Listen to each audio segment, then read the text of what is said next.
So Aura asked about self-tape mistakes.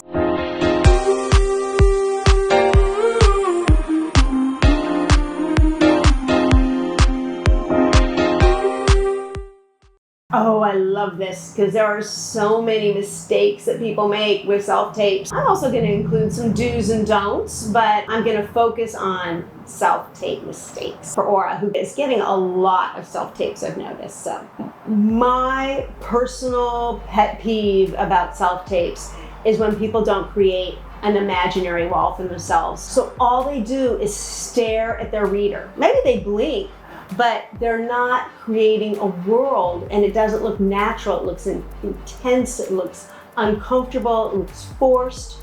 To really give yourself the permission to use the space that you're in by really creating where it is that your character is, so that you can look at your reader, but also your eyes can go to other places as well. That doesn't mean doing it consciously, making a triangle of looks, right? Then you look crazy too. Everything in acting is designed to do what you already do naturally. Remember, you're already a perfect actor. Under these unusual circumstances, we're recreating believable behavior. So when you slip into believable behavior, embrace it. So giving yourself a fourth wall that you can use, so important. Of course, giving yourself good lighting, best sound you can. Remember, they're not hiring you to be the DP of their film or to do the sound, but you want to be able to be heard and you want to be able to be seen.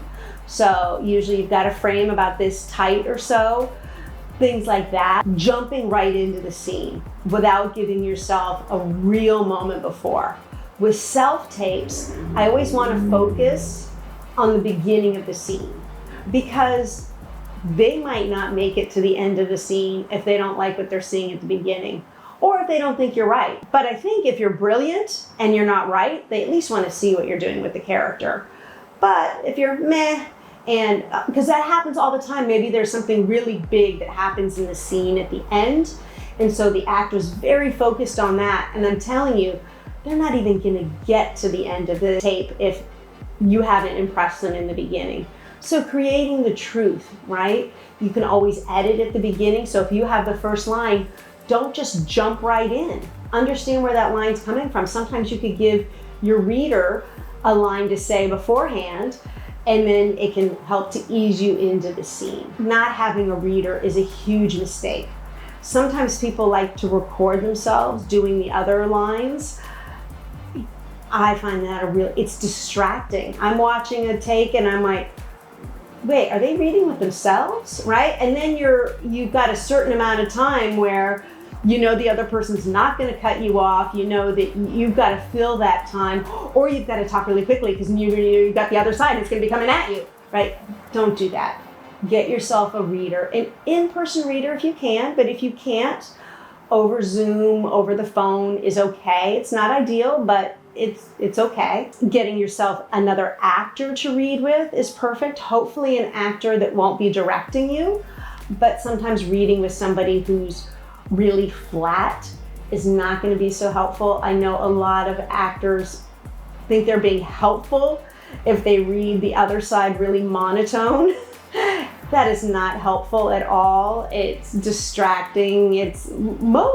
When you have an in-person audition, most casting directors, assistants, or the people that they bring in to be readers are usually quite good. You're not usually reading with somebody bad, so having somebody being purposely bad is not good. Sometimes having your reader be too close to the microphone is bad. You don't want them to be louder than you are, so having that person be a little further away from the microphone, having the microphone more directionally pointed towards you and your reading, that's another thing that you're going to want to make sure you do. And with all auditions, trying to give casting what you think they want. They don't know what they want. They want to see what you bring to the party. If you keep trying to do what you think everyone else wants, that's what's going to make AI actors come in. Because AI is better than anybody at giving people what they think they want. But do what you want. You're the artist.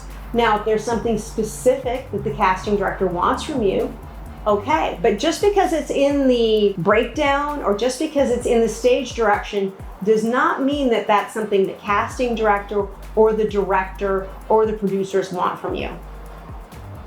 Trust me on that.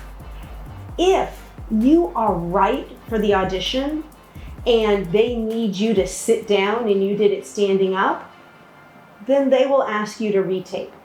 They will ask you, I heard a story, I think, about the actor who plays Frenchie in The Boys, that his first tape, they couldn't understand him. The sound was so bad. They asked him to retake, and he did, and he booked it. So I think we worry so much about trying to give them exactly what they want that we don't do what we want. This is your chance to be an artist. Do what you want. If you're right for the role and there was something that they needed from you that you didn't give them, they will ask you for it.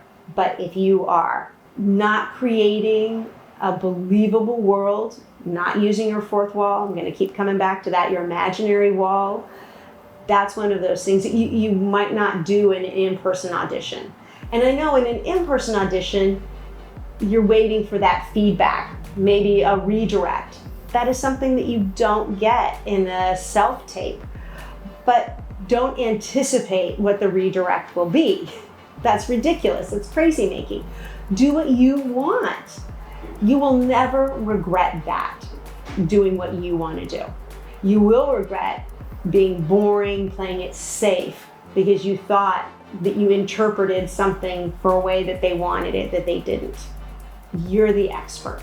And that's what the director and the casting directors want from you. Your take on the character, your ownership of it. So don't play it safe. Thanks, Aura. So please like, comment, and subscribe. And I will see you next week, okay? Keep those comments coming.